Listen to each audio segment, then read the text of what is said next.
Hi everyone, welcome to Extraordinary Taste. Yaoguao is a popular food enjoyed during Chinese New Year, symbolizing wealth and good fortune in southern China, particularly in the Guangdong region. It has a light, airy crunch on the outside, much like Danish cookies, and a nutty filling with peanuts, sesame, sugar, and coconut. So how could this sweet treat not taste good? Making yaoguao is very simple, but there are few things to be cautious about. Failing to pay attention to them may result in failure. Stay tuned for these successful tips. We start off by making the dough. Sift the flour to break up any clumps. Add the lard to the flour. Dust flour around the lard to prevent it from sticking to your hands. Squeeze the lard with one hand until it breaks down into coarse crumbs. Mix in the egg. Add the sugar and mix everything evenly. Gradually add in the water. If it feels too dry or crumbly, add more water than what's recommended. Knead until it's smooth and no longer sticky. Let the dough rest for about an hour so the gluten can relax, making it easier to shape and roll down later. While the dough is resting, we can prepare the filling. Let's first toast the peanuts.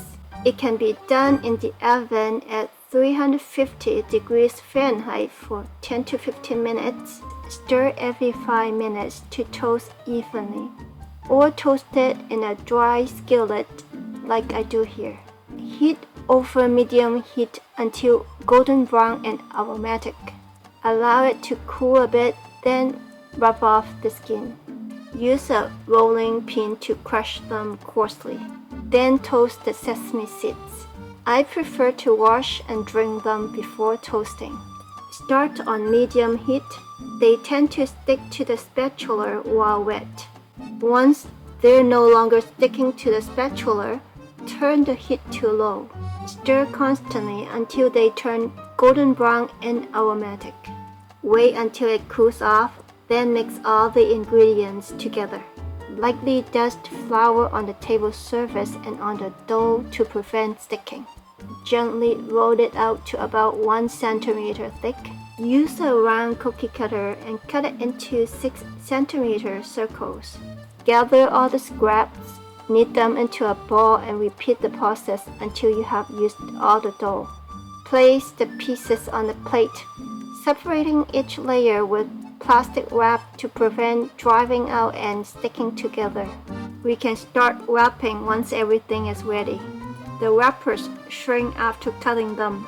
Stretch out slightly with a rolling pin. Place a spoonful of filling in the center of the wrapper. Fold it in half, then pinch the edges back and forth a few times. Make sure the opening is securely sealed. It will create a mess if the filling leaks out during deep frying. Foam will build up as the moisture in the dough evaporates, while the oil hits the sugary filling. With your middle finger supporting the underside, use your thumb to fold the edge in. Watch this again from a different angle.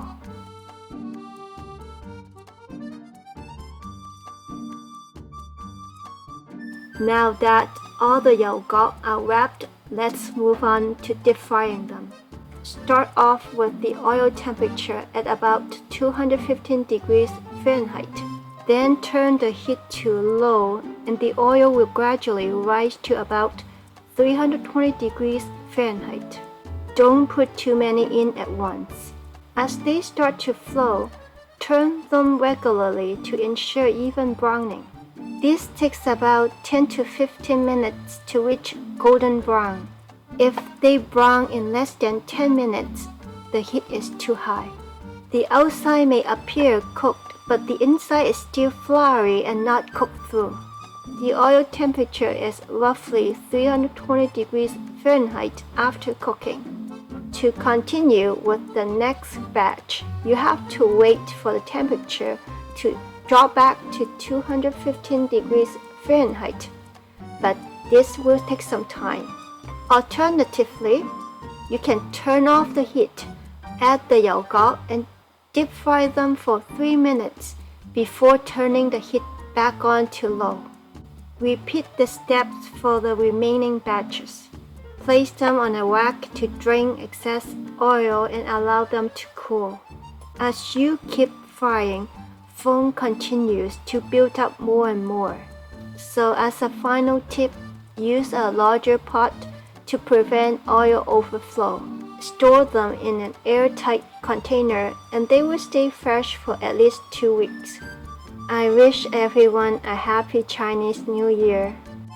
Thank you for watching. I will see you next time.